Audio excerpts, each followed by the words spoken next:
warahmatullahi wabarakatuh. Hada video naj'alul istikmali wajibatul akhir limaddah ad-dirasiyah al-arabiyah lil hajj anil maudu' muhaddasah at-tasawwuk fil Arab. Syukran. Wassalamualaikum warahmatullahi wabarakatuh.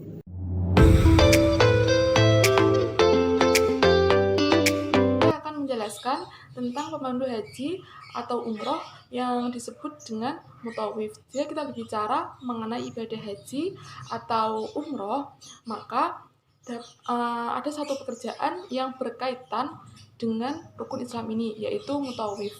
Mutawif sendiri memiliki makna yaitu orang yang bertawaf atau berkeliling Ka'bah. Namun pada saat ini mutawif lebih diistilahkan menjadi pemandu haji atau umroh.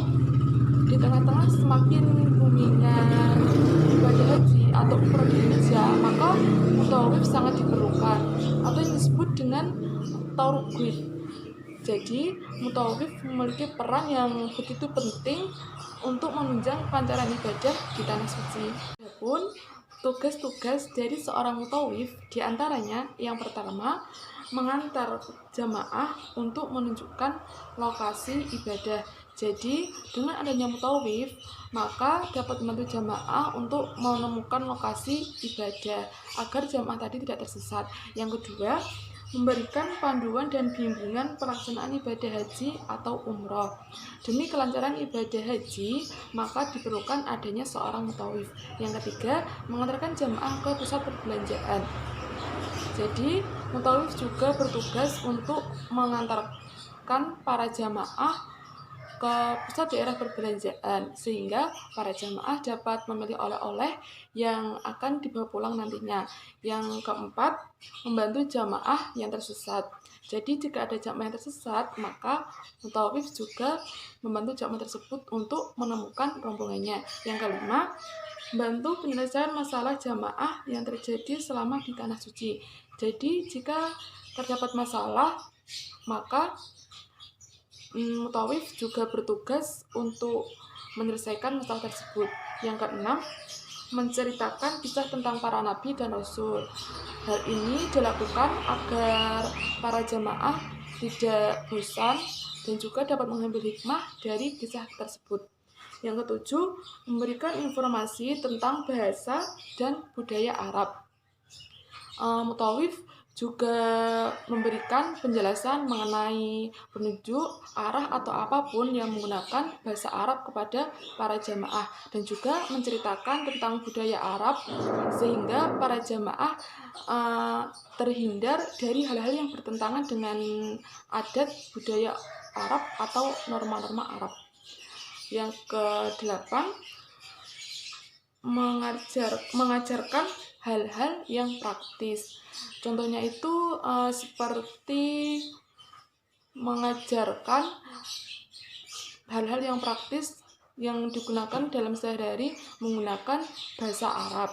Yang terakhir, mengantarkan para jamaah ke rumah sakit.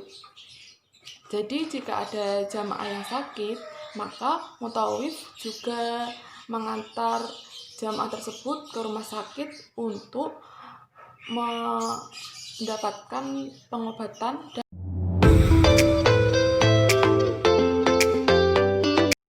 Jadi pada kesempatan kali ini saya akan menyebutkan apa saja persyaratan khusus untuk menjadi pemandu haji Indonesia. Jadi yang pertama itu adalah laki-laki usia minimal 30 tahun dan maksimal 58 tahun pada saat pendaftaran. Lalu diutamakan untuk S1 pada bidang agama atau pendidikan lainnya sesuai. Ini ada ASN Kementerian Agama. ASN itu aparatur sipil negara, yaitu istilah untuk kelompok profesi bagi pegawai-pegawai yang bekerja pada instansi pemerintah. Lalu diutamakan sudah menunaikan haji.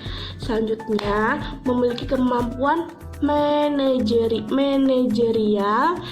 koordinasi, dan kepemimpinan. Lalu yang terakhir diutamakan sangat untuk bisa berbahasa Arab dan berbahasa Inggris.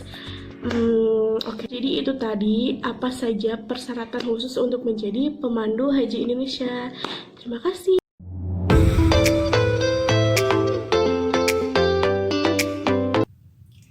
عفوا يا سيدة، هل عندك حجاب شرعية سوداء الآن؟ نعم سوداء. سوداء؟ نعم عندي يا أختي. لحظة. هل هذه؟ هذه. حسنا. كم سمنة؟ تلك ثمنها 50,000 rupiah. غالي جدا يا سيدة، 40,000 rupiah فقط. نعم 40,000. نعم. عفوا ما لا يجوز. حسنا يا سيدة، يرجو وضعه في الحقيبة. نعم يا سيدة، هذه الفلوس.